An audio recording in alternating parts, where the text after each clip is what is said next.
In this video, I'm going to share with you how I've been treating my shoulder injury using the things that I've learned in this book, Treat Your Own Rotator Cuff by Jim Johnson. Now, before we get started, I have to say that this is not to be construed as medical advice.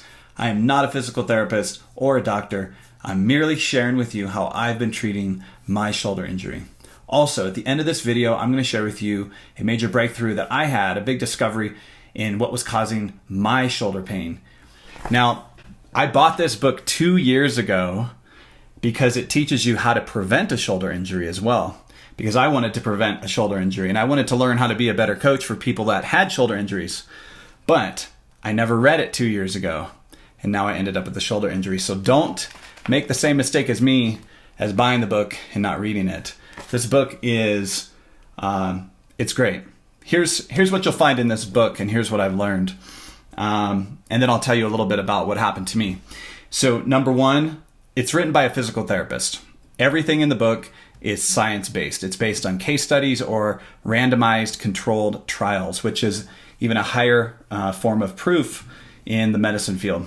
The first third of the book takes you through how the shoulder works. And that's really important because the shoulder is the most complicated joint in the body. The shoulder is actually made up of 2 joints, 3 bones, and 4 tendons. And so what could go wrong with that? And there's a lot of issues that can happen in your shoulder that cause pain or discomfort or limited mobility. Everything from tendonitis to a rotator cuff tear to frozen shoulder to osteoarthritis to a joint problem to even a bicep muscle tear.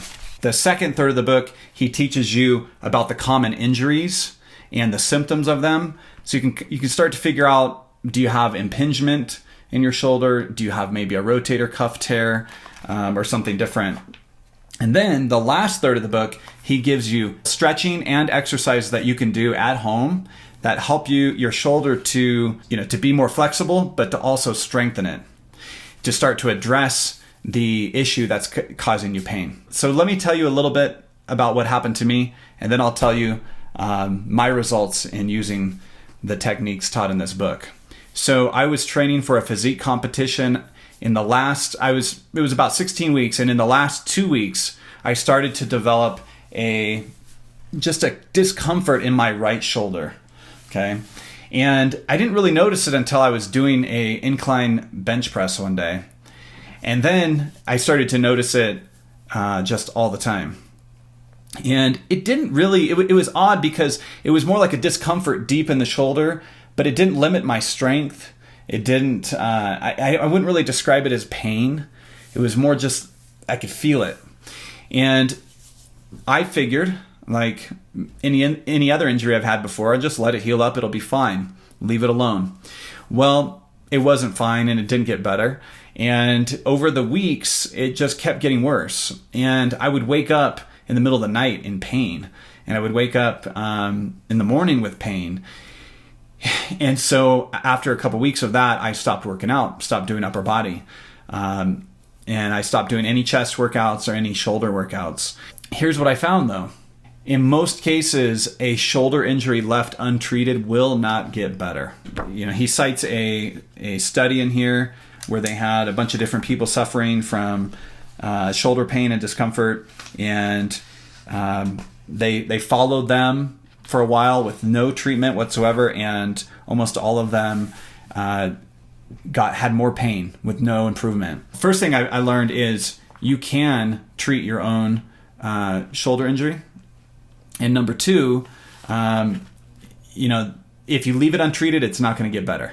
I can tell you that rotator cuff stretches and exercises with light weight have been shown in randomized controlled trials to effectively treat shoulder pain and shoulder impingement syndrome.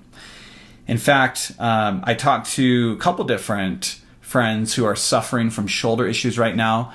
They went to the doctor and the doctor prescribed physical therapy instead of surgery. Now it's possible you still may need surgery if you have a tear, rotator cuff tear in one of the tendons, but more and more that is being treated with physical therapy. And in fact, my two friends who are dealing with it right now have not had to have surgery. They are dealing with it with exercise. I highly recommend this book. I got it on Amazon. It's about $35. It's one of the more expensive books that I've paid for.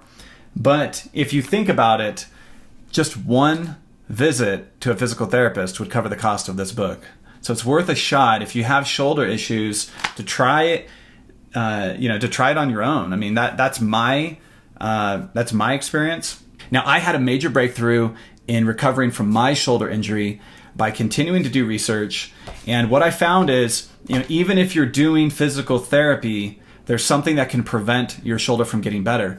And in my case, it was how I was sleeping on my shoulder. How I was sleeping, there was 3 different things that I was doing wrong. And when I fixed those 3 things, my shoulder pain, 95% of it went away. So it's important that, this is a good starting point. Start with some physical therapy, but I highly recommend that you also look into how you're sleeping, especially if you're a side sleeper.